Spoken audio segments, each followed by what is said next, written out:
Good afternoon, everyone. This is John Dennison from missionlaunch.com, and I am joining you from beautiful sunny Coral Springs, Florida, on this 19th day of October in 2016. And the reason I state the date is it's a very important date in the American election season. This is the date that the third debate will be taking place between Donald Trump and Hillary Clinton for the President of the United States. And it is promising to be let's call it an eventful evening. The last two debates have been somewhat down in the dirt, let's put it that way. But you can see that from the parties that they're not afraid to take the gloves off and get personal. In Hillary Clinton's case, getting personal means taking attention off of the policies and drawing them to Donald Trump's character. Donald Trump drawing the attention off of his policies to draw attention to her character and that of the Democrats and Bill Clinton. And it's just a wonderful mudslinging campaign to entice all of us to sit up, watch, get the ratings, read the papers, watch the TV, and get all wrapped up in the election season to a point that we're ready to kill somebody. It is this energy that we want to talk about today. It's not the politics. Right now, we'll probably get back into some of the things that we're seeing in the political season. But the important issue that I would like to speak with you about is what we're seeing in the world around us and in our country. And I am here in the United States, obviously. So when I talk about our country or national politics, I am speaking about American politics. And it's not real pretty right now. But it's not pretty anywhere in the world. As we can see, we have the Middle East, which is in various states of war throughout and being manipulated by foreign players, including Russia and mostly the United States, but Russia as well as other Iran and other countries that seem to have a hand in stirring up the parties, arming them, setting them at odds with each other. And I don't think that these people need help being placed at odds with each other. Those beliefs, those animosities, those hatreds, those scars that they've had for generations, if not centuries, are coming out for everyone to see. But this is what's happening around our world. What we've had over the last 15 years is we've had a period of increasing conflict, increasing outreach between the world that we know and the world that wants to be something other than the way that it is. The world that we know is the world of Western civilization, and it is being run in a certain manner that the one faction and one half the population is really up in arms about, and the other half the population jumps behind and says, yeah, let's give us more of the same. But the rest of the world, particularly the undeveloped world, is not happy with the conditions that they're living in, and they want more for themselves too. But those same pressures, those same energies that are taking place within people, their desires for a more equitable and fair system where they live without all the horror and hardship and oppression that they have had to go under, is boiling to the surface. It is as if someone has turned up the temperature on our world, and I am not talking about global warming. Though it may have the same effect. Some people in metaphysical circles talk about the Earth or our solar system entering the photon belt, and that the energies are increasing. Well, whether that's true or not, I can't tell you. But I do know that for this last period of 15 years or so, since the turn of the millennium, we have seen the rise of these passions and the fragmentation of society. It is as if let's put it in terms of these energies bombarding Earth. But again, I have no idea if it's energies bombarding Earth. It's just the way that we are, and we're finally reaching the breaking point of where we're at. But the energies that we're experiencing within us are causing us to bring all of these deep-seated feelings to the surface. And it's putting us at odds with people that have contrary beliefs. But what's happening is we are at odds with each other. These energies of conflict, we'll call them, that are exacerbating and growing and feeding within the world are coming within each of us. And it's not just happening in the Middle East, it's happening in China, it's happening throughout Africa and South America. But let's talk about what it's doing here in the United States. What we're seeing in the United States is we're seeing more and more people standing up and speaking up for what they believe and what they think is right against the injustices of our society. And believe me, there are many inherent injustices built into our society that need to be addressed. But the question for us moving forward, if we're trying to build a better country or a better world, is how do we address these injustices without succumbing to the energies of the conflicts that have turned our country and our world into such a powder keg. I noticed this week that even I was getting caught up in some of the situations here, because normally I don't get involved with the politics. I don't support either party. I believe both of them are part of a system that I believe is leading us in the wrong direction. Not that they don't mean well, but it's that over the years, when I was in the 60s and early 70s, they used to call it the establishment. It's the conglomeration of institutions and government and media and everyone else that supports the way things are. They're like basically the ones that hold in place the society that we have. And there's been a lot of pushback against that, because that establishment has existed for its own benefit, far more than it has existed to serve the benefit of the people. This establishment exists to perpetuate the power of those who have it and to increase the wealth of those with money. Is it any wonder that those with money and power are doing their utmost to try to influence the direction of our politics? What we're seeing and what we're seeing this year is a playing out of forces that have been happening over many years. Because over the last 20, 30 years, one of the big complaints of the people in the United States has been about Congress, that Congress couldn't do it. In the 90s, it was about gridlock, that they wouldn't do anything. But then we got to a point that you would get one party would get both houses. You see what they did, and they just rammed stuff down everybody's throats. So it turned out that the gridlock was, in many instances, preferable to the misguided courses that one party or the other was trying to take us down. But nevertheless, all of their efforts were meant to try to position themselves to get more power. These are power games that are played by those in the political parties of Democrats and Republicans, and to a much smaller extent, those in the third parties. But again, most of the third parties are playing against the power. They're not looking to get the power. And again, I put this in terms of power games because this political class that has grown up and the bureaucratic class that supports them and carries out their bidding, and all the consultants and media and support groups and special interests and everyone else who is vying for a voice in that process are in there fighting against each other, trying to be heard, trying to matter, trying to push their beliefs. Without addressing at the moment whether beliefs are ultimately good or bad, or certain of these beliefs are good or bad, it would be better if we took the fact of beliefs themselves.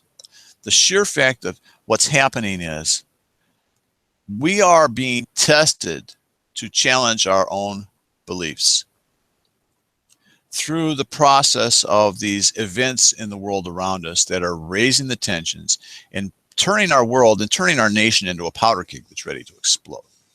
And those who are working to build a better world have to understand that it is these energies that they have to work with, that they're going to need to be able to negotiate the minefields that are raised because of the very fact that everyone is playing these power games, and they believe that they need to if they're going to be able to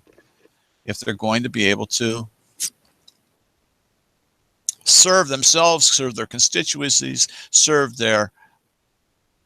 and most of all, serve the people that put them there.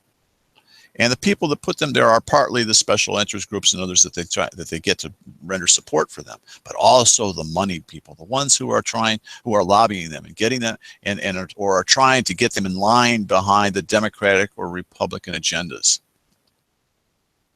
This is not to suggest that the agendas themselves are wrong or bad, on either side. Most of the time, the problem is not the intention.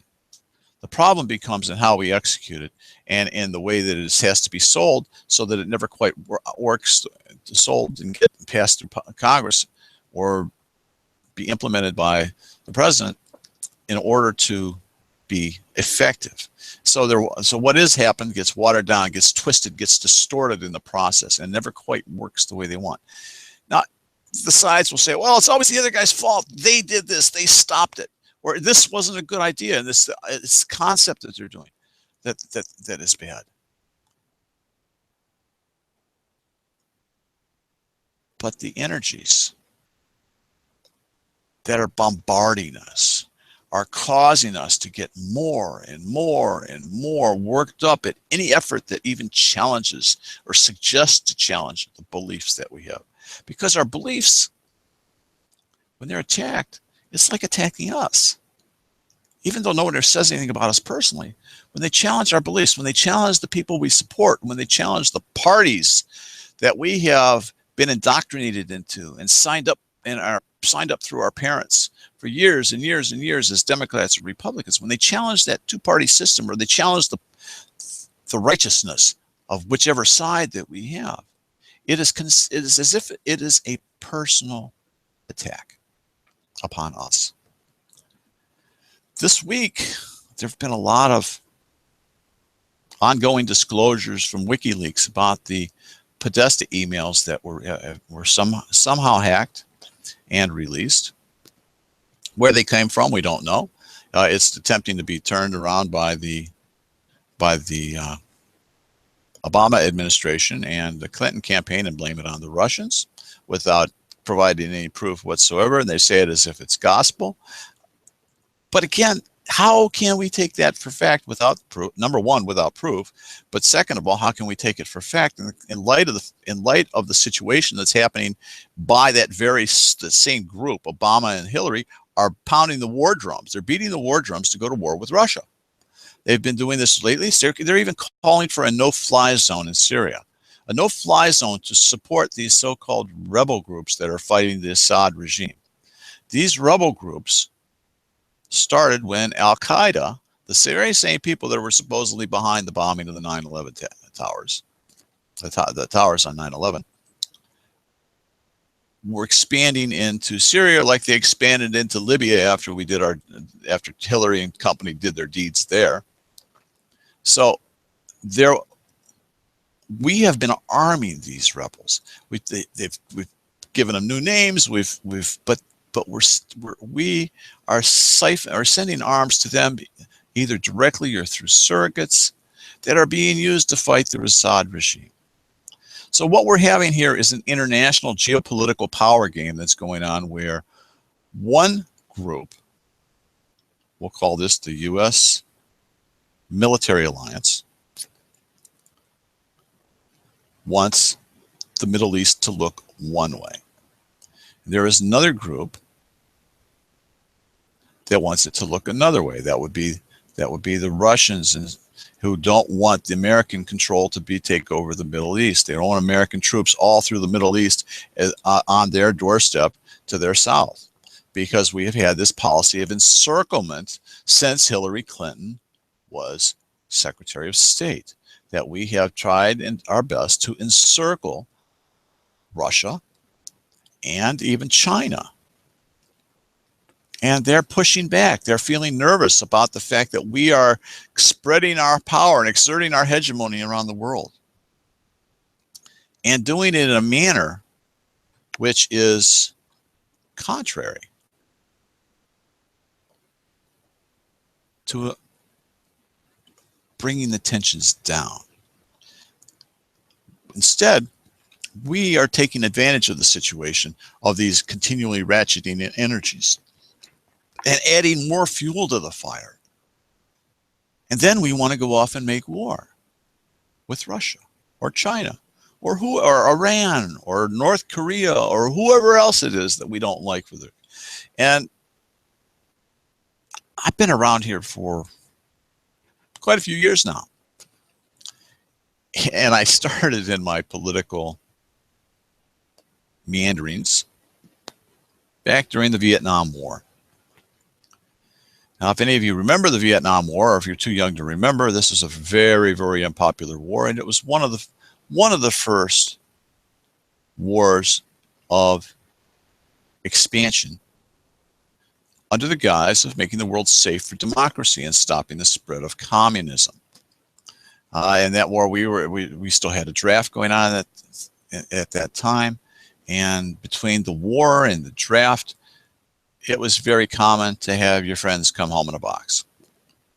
I had many family members go over. Thank God they came back, but several of them were injured severely.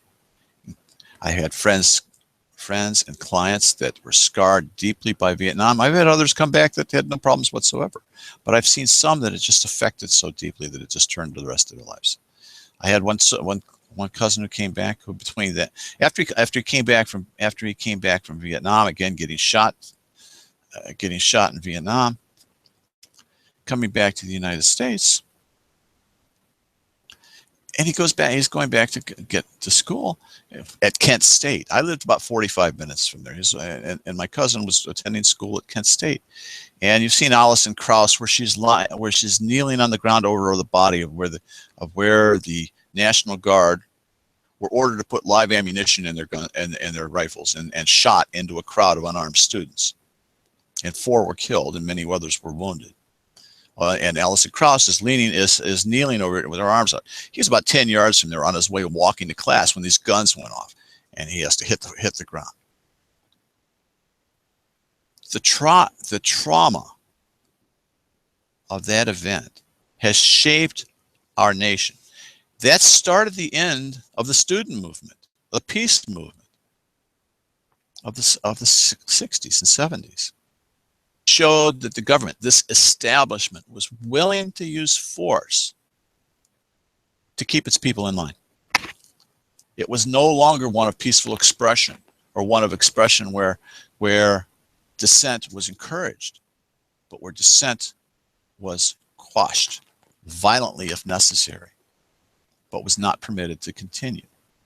And they did it under the guise of unruly students that were supposedly rioting. But if you understood the layout of Kent State, there was the town starts right at the end of where the troops were. The troops were like at the edge of campus, and head into town down the street. And the town just starts immediately. It wasn't destroyed.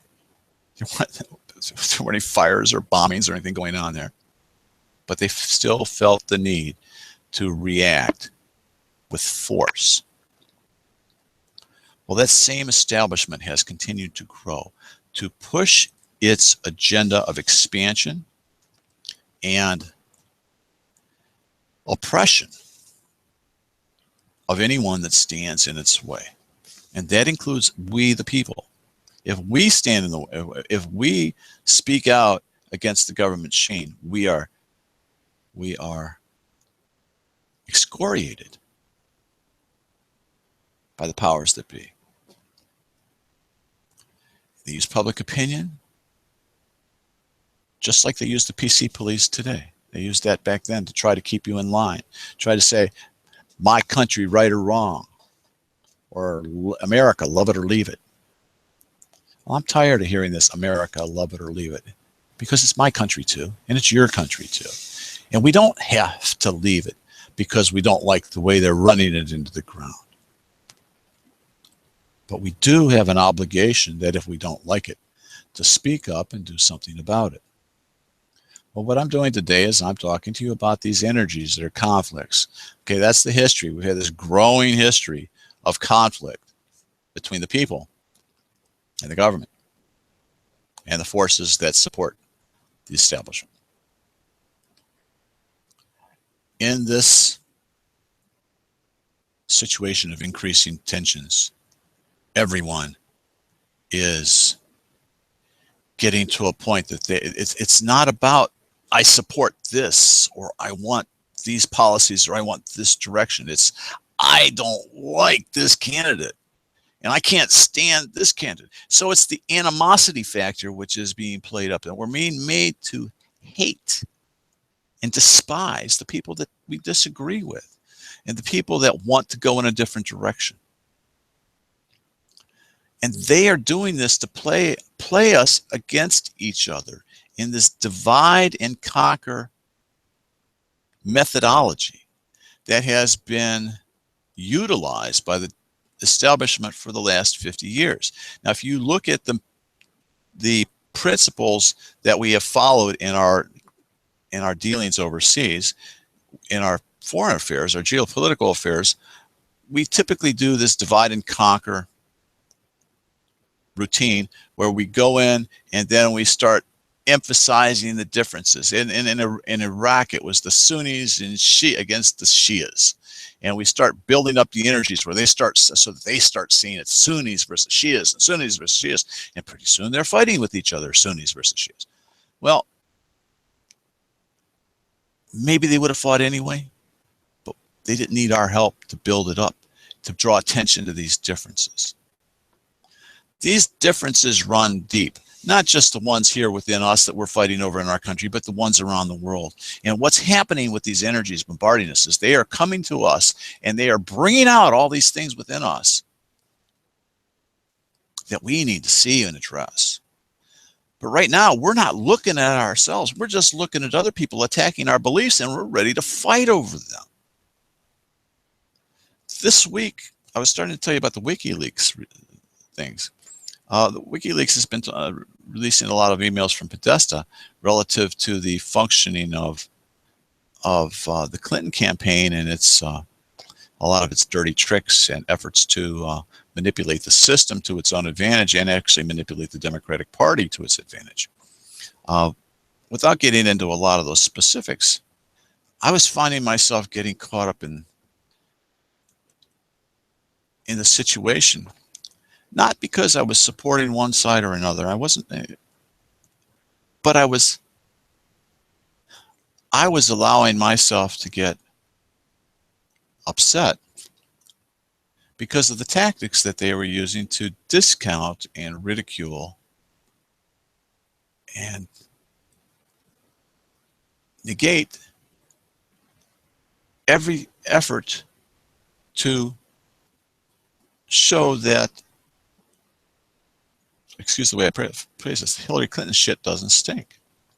She's not a good person. But what has got me so upset is this collusion that's going on that's causing everyone to pile on Trump. It's the whole weight of this establishment that's coming down on him because he dares to rock the boat, because he calls her a crook, because he calls out a media that is obviously coming down on her side. And it's not a small portion of the media, it's the masses of it. The New York Times, the Washington Post, CNN, the Clinton News Network, the MSNBC, NBC, they're all piling on because they can and because they are all in it together. And what's happening, and so what they're doing is, and then they ridicule and make fun of the people that think otherwise, that anybody who doesn't toe their line, there's something wrong with them. Well, then there's something wrong with me. Now, Hillary Clinton said half of Trump's Supporters were a basket of deplorables. Well, you never know which half of the basket you're in. And I wasn't in the basket. I don't know that I'm in the basket now. I came into this election from the standpoint that I was trying to stay, that I didn't see either candidate was going to take our country in the direction I wanted to go, because I put peace foremost. So our foreign policy needed major changes. And we needed changes in terms of how we addressed a lot of the issues in our country. But I didn't want to get into my own issues here or how I'm feeling. This is really not the forum for that. But the situation that came up this week, where you start seeing the games that they're playing and how they're manipulating the system, and all the things that we suspected for years are actually being proven out by the emails that are coming out and by all of the revelations that are happening, that half the country refuses to see. And again, this is the problem, is that we are so tied to our beliefs that we have this mindset that we see the problems only from one way, and we see the situation only one way, and we seem to be unable to break free of our own perspectives.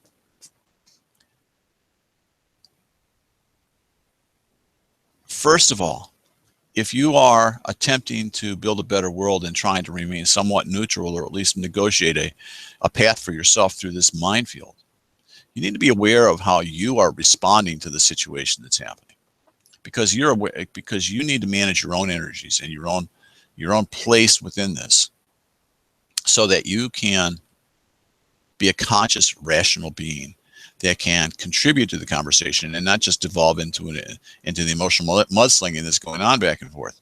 And this is mudslinging at its finest. And we, the people, are dying the death of 1,000 cuts to see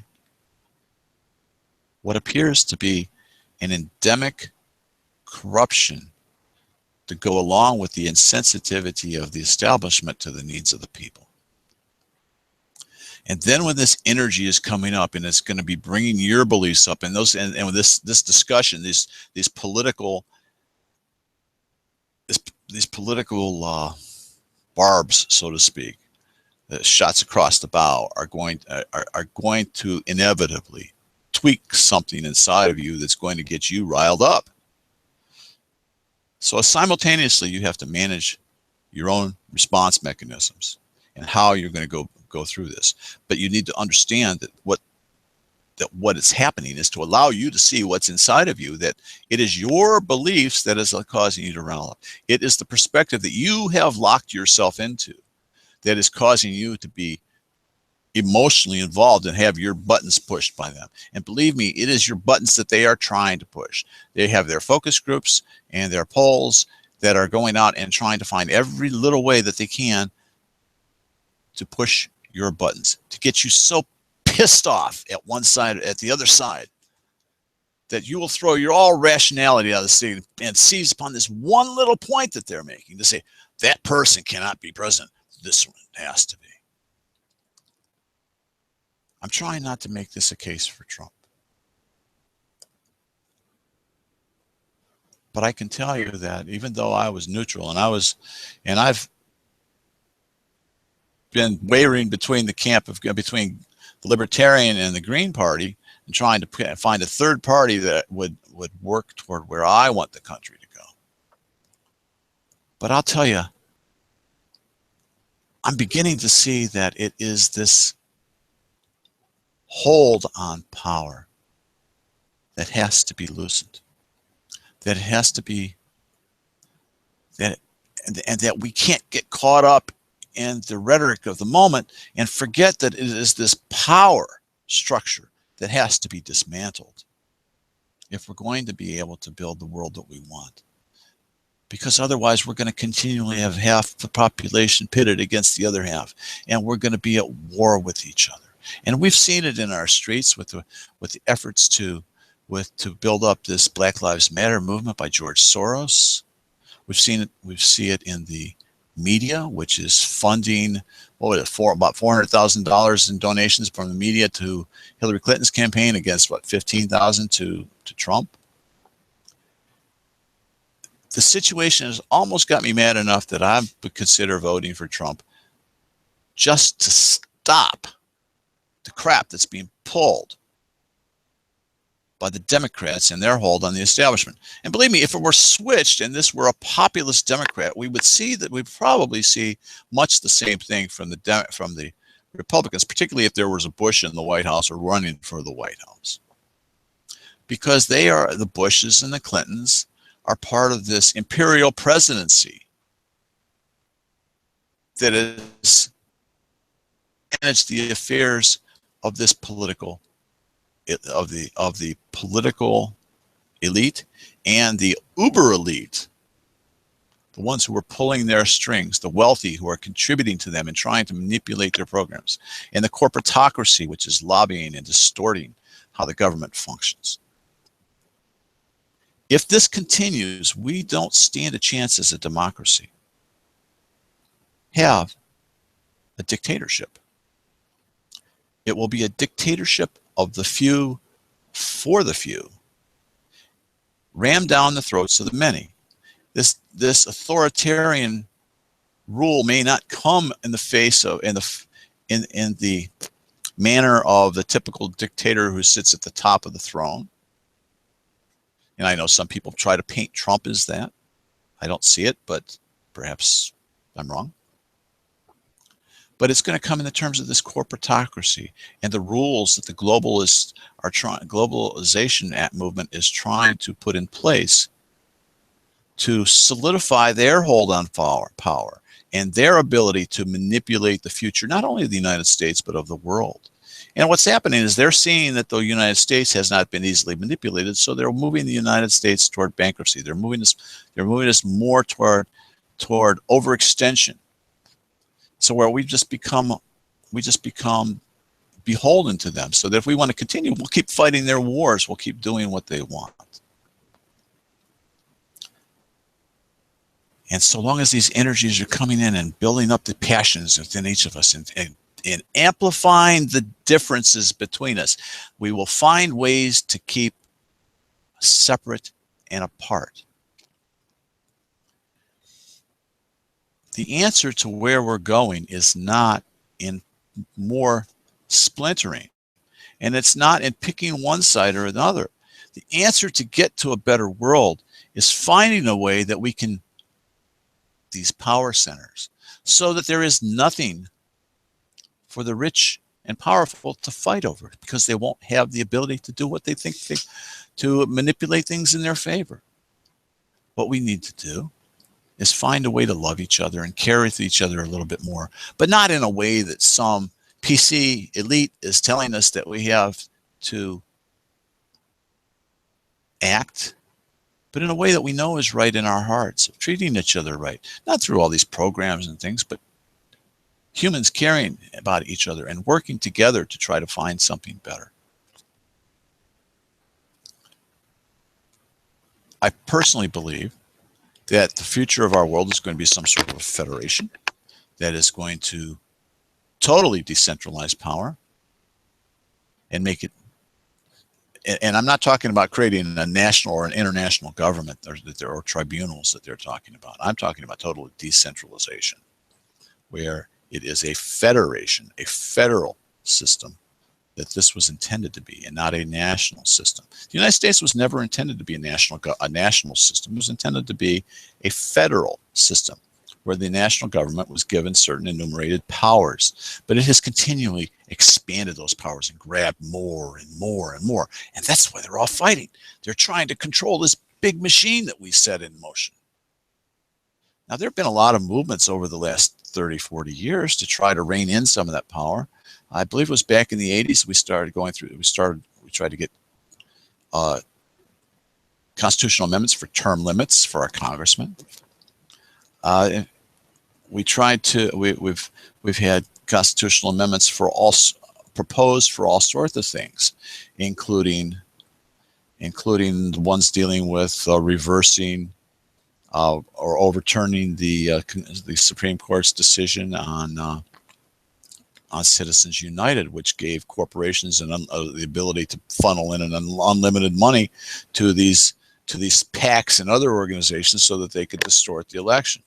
And this year it hasn't been so much that they've been distorting the election themselves, so much as they've been contributing and working in concert with mostly with Hillary Clinton to try to get her elected, because Donald Trump he's trying to do this alone. He may be rich, but he doesn't have a machine set up or an organization, so he's fighting an uphill battle to be heard.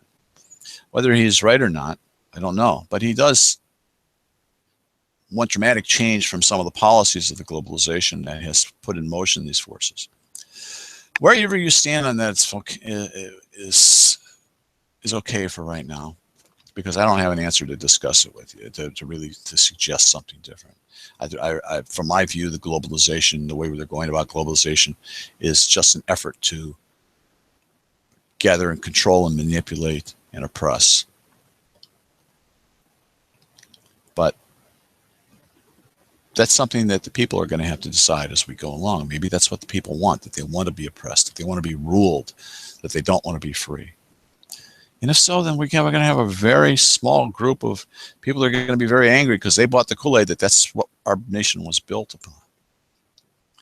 But these energies, you have to see that they are going to be coming at you, and you're getting waves and waves and waves of emotion, that you're going to get caught up and ride in them and want to fight back, strike back, and hate. I don't want you to do that. I want you to love. I want you to have peace. I want you to find a way to get along. To talk to the person that is caught up in those beliefs and say, well, please explain your beliefs to me.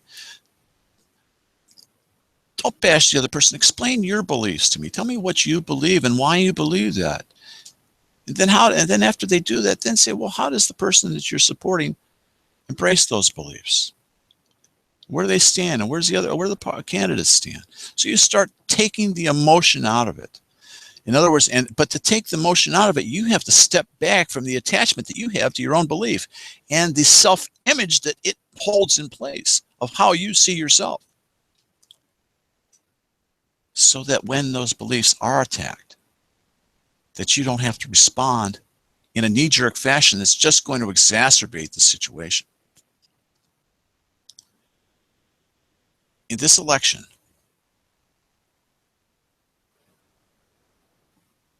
which we have no idea what's going to come out, because at this point, it is appearing that the media that is running all these polls are trying to manipulate the outcome. So it's hard to tell who's winning. They say Hillary's running away with the thing, and maybe she is. But there are other polls that say it's just the opposite. Anonymous, I just saw one this morning where Anonymous did a poll. Instead of a few hundred people that are done in most of these media polls, Anonymous did a poll over a course of 2 weeks that they interviewed 1,000 people from every state. A third of them were Democrats, a third of them were Republicans, and a third were independents. Pretty much the division of the country. And they were showing 67% in favor of Trump. 67%, and only 13% for Hillary Clinton. And the other 13 or 14% were undecided. Now, are those true? I don't know. But if you allow the public polls that are being touted by the media, they're showing her running away with this thing, to influence your vote, then you're not making an independent decision. You are not stepping back and creating a space from your own beliefs and positions to where you can objectively look at the circumstances and make a decision that's a little more reasoned, a little more conscious, a little more loving.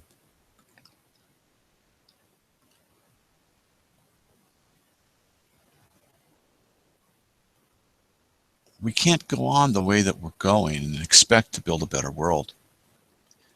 And you, if you're listening to this and you're staying with me, that you're one of those who's been called to help build that world. But to do so To really be effective in doing so, you have to say, well, where am I called to act within this process? Most of all, you're being called to act in your contribution to the collective consciousness that creates and holds in place the reality that we have. It is your views. It is your mindset. It is your predominant emotional states. It is your prejudices and biases. It is all the scars you carry inside of you. All of these things make up you. And they shape the way you think and the way you see the world. But if you want to see a better world, then you need to become conscious of your contribution to those energies of the collective consciousness, of where you fit in to the picture. When you're looking at this election season, understand this is all happening for your benefit, so you can grow, so you can learn and become more that you are, and you can help other people do the same. We're not going to build a better world by violent revolution. We're not going to build a better world by going to war with the powers that be.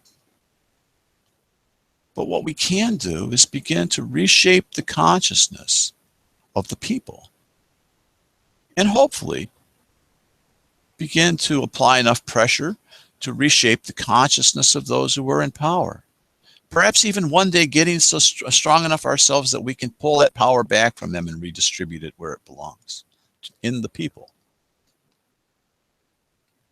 But the way it is, our system is set up where this establishment controls all levels of government, from school board to your local, to your county and city governments, to your state governments, to your federal government, and now to your global government that is being established without our even knowing about it.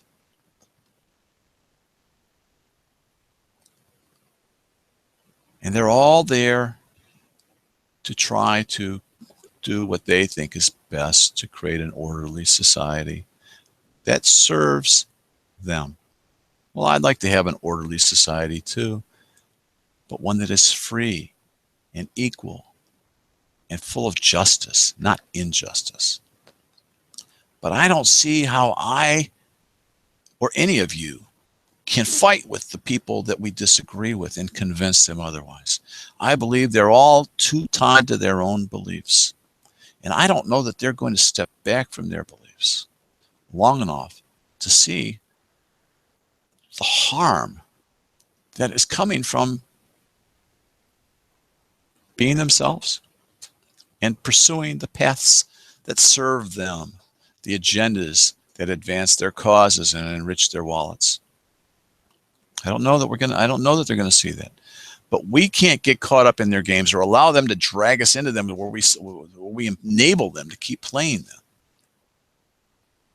This is what you, as an awakening server, need to learn to see and learn to control your perspective.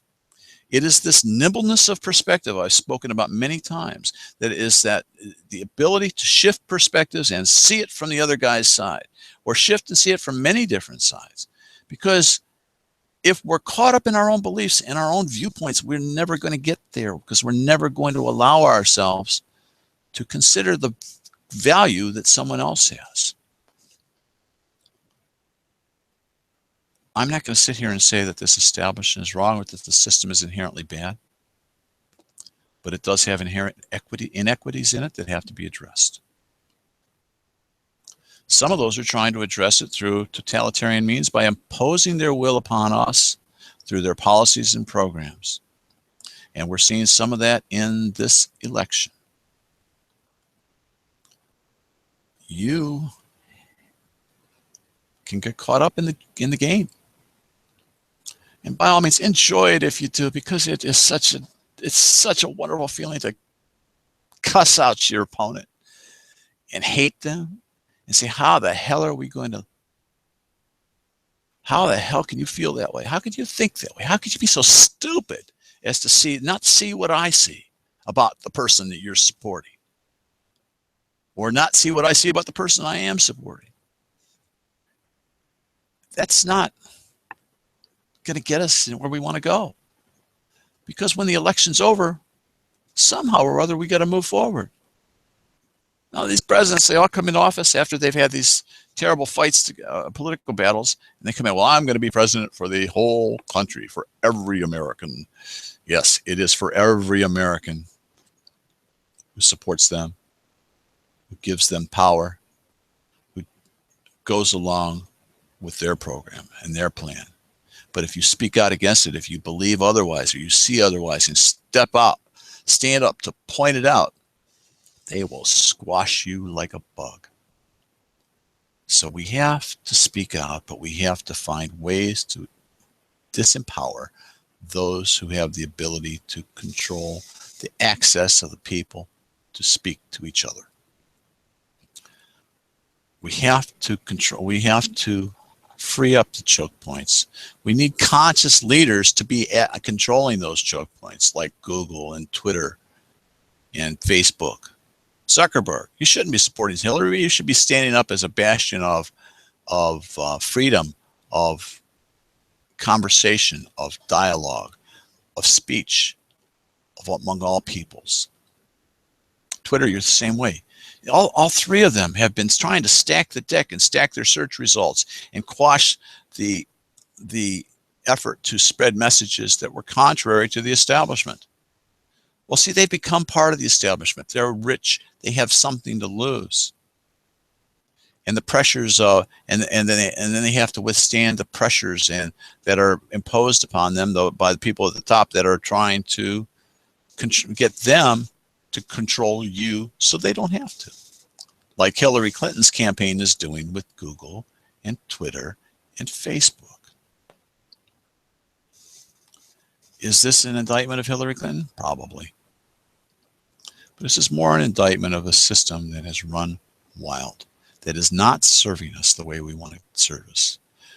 We have to take back our sovereignty. And I am not referring to our national sovereignty of our vote and the running our national affairs. I am speaking to the sovereignty of your soul. Your soul came into this world equal to every other's. It came here as a spark of the God source that has all the same abilities and capabilities as every other soul on this earth. But you have taken a path either set up for you or that you have put yourself into that has led you down to the life that you're living. Well, some people don't have the opportunity to make the choices that are necessary to live the life that they want because of circumstance, because of rules and regulations, or because of prejudicial enforcement or selective enforcement. And so we've got a lot of work to do to restore our democracy, but we can't do it under the guise of these who are trying to use their rallying cries to manipulate us to give them power so they can keep doing more of the same. And I do see a choice in this election between Democrats and Republicans, but I saw a more distinctive choice between the corporate parties of the Democrats and Republicans versus the third parties. That is where the big break changes. You have to follow your own heart. You have to do your own bidding and the bidding of your soul in creating your life. But you have to understand that ultimately the goal of what we are trying to evolve to is a life in a world of wholeness where we all become voluntary parts of a greater organism, doing the jobs we came to do, adding the pieces that we came to add to the greater puzzle of what our world can be, and living lives that serve us, that allow us to love and be happy and healthy and prosperous and free. And it all starts with being free. You as a soul came here voluntarily. you will take from this visit into Earth experiences. What kind of experiences do you want to take? Do you want to take experiences where you were just so infuriated by what other people were doing that you were just willing to resort in all kinds of wrongful acts, violence against others, or say hateful things, or incite them to riot? Or would you rather, or would you rather look back and say, I saw this thing within myself that caused me to not be the kind of person I want to be, to say and think and do things that and support people that don't stand for what I want to stand for. These are the choices you as the awakening server are going to have. We're going to have more of these conversations down the road, but I want to thank you for joining me today. Again, I'm John Dennison with missionlaunch.com, and we are in a powder keg right now and things are ready to blow. I ask you to step back from the precipice and take a look at yourself, because that's about all you can control is you. And so see how you can influence your beliefs. Maybe you can loosen, rather than just trying to change your response, change the beliefs, release the beliefs, release the hold, release your attachment to them, so that you can move nimbly into the future that you want to create, as opposed to dragging the problems of today into the future that you really want to live. We can get there. We're going to have to work at it. And I know you will, because that's why you're here. I'm here to help you if you need help. God bless you indeed. Go with love.